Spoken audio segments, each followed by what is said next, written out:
Nik esango nuke testuinguru oztopatzaile bat dela Euskal hiztun komunitateak botererik ez daukan gune bat, eta hor mahai inguruan azpimarratu dugu bi direla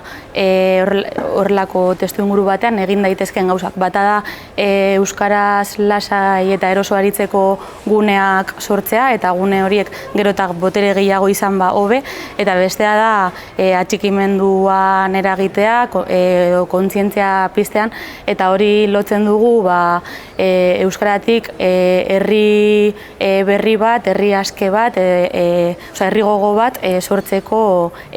aukeretatik. Dozein kasutan,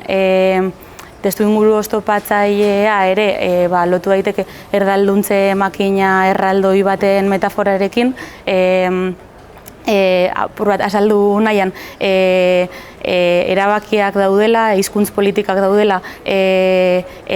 egoera horien atzean, eta baduela nork ere makina hori amatatu euskaraz egitea errezago izango den testuinguru berri bat sortzeko.